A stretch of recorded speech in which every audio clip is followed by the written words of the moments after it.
It's my premise today that you can form a new way of doing things, and a better way of doing things, and it means you've got to start a little bit earlier on. You know, most of us get into a sales situation, we get into that opportunity with the prospect, and we go. The horn sounds, the person says, yes, I'll see you, and so you get into that meeting and you go into full-on selling mode. And that full-on selling mode actually could be the thing that's creating a problem for you. And all I'm asking of you is, instead of starting at the starting line with selling, I want you to back up a little bit, just a little bit. And what I want you to start working on is this, is building trust. Is starting with trust, not starting with sales. Trust is a planned, deliberate, calculated, tactical marketing and sales advantage to employ. And yet so often what we do in our industry, and what we do because we've been taught, you got to go out and sell, you got to sell. And we've got long sales cycles, and they're not easy sales cycles, and so when you get a chance, take it. I think it's easy for you possibly to sit and say, well, I've got trust. We've been in business this long, and I am an upstanding, reputable person. We have an upstanding, reputable company. We've been around for a long time. We care deeply about our clients. We care deeply about our prospects. We have given and given and given and given, and we somehow believe that's enough to counterbalance the scales of the distrust that people come to you with, or that you come to people with. I think it's important to deliberately create your marketing systems and sales process to ensure your prospect trusts you before you try and sell them something. Does that make sense? In our world, I think this matters so much. When we build trust, the other side of the equation starts to work. But here's the problem. Trust is not a market transaction, it's a human transaction. No matter what we say in this business, yes, it's a B2B environment and people only buy on price, and it's committee-based a lot of times, and we don't really have a shot at it, and there's a whole lot of factors that we use to discount the fact that we never got to a certain place with a client.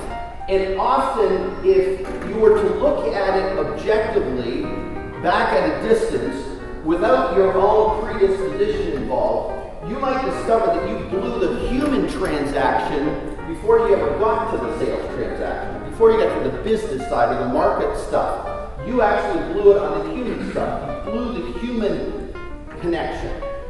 So what do prospects really want to know? What are they looking for as it relates to this?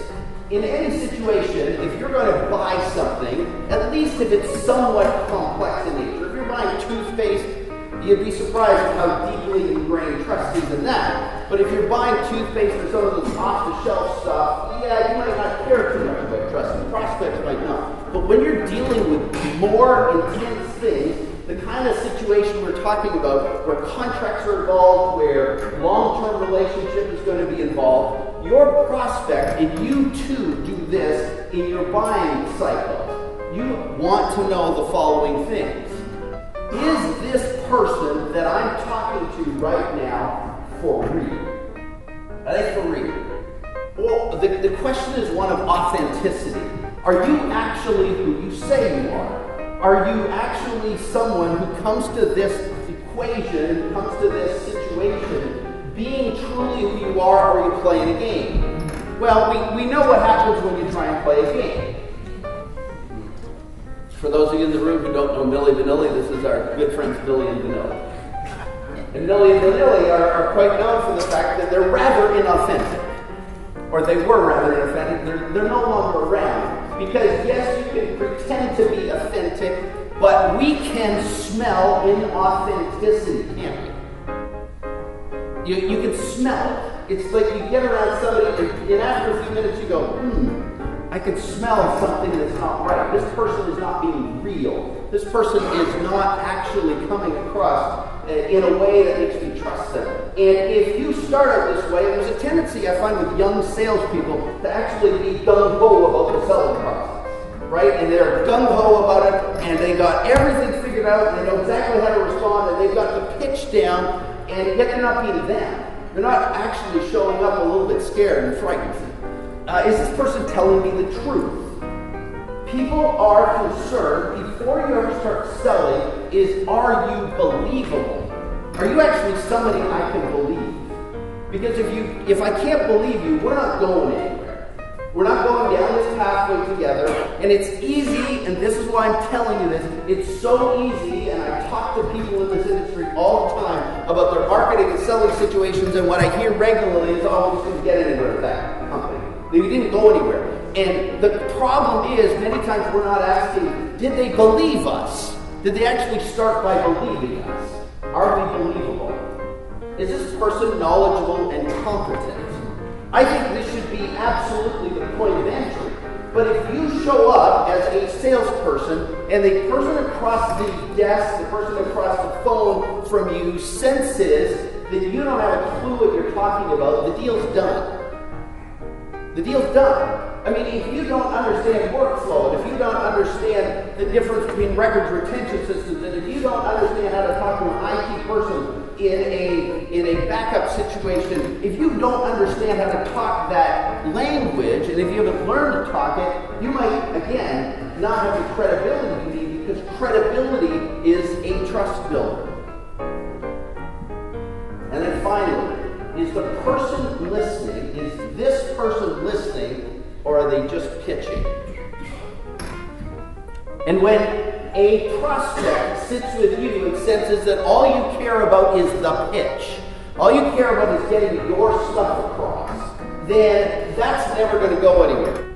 So, your goal and my intent in talking to you today is to help you to think about building trust-matured leads. Trust-matured leads. It's not that you don't want leads. It's that the minute you get a lead, you go into trust-building mode before you go into selling mode. Building trust as a powerful and important tool in what you're doing. And paradoxically, the best way to sell is to quit trying to sell. The best way to sell is quit trying. Sales is critical, you gotta do it. But if you're gonna build trust, quit trying to sell. And magically, what I have discovered is the sales show up. What you wanna do is take the amygdala out of play. You wanna take the fear that your prospect has, and you wanna influence that so you set up new pattern recognition. That this person who is now in front of me, this person who is talking to me, is worthy of my trust. And I give that to them so it really works for you. So truly, begin with trust. Build that into your marketing, build that into your selling, build that into the life that you have with your prospects, and I think good things will happen. There are no shortcuts to any place worth going. Take the right path. Thank you.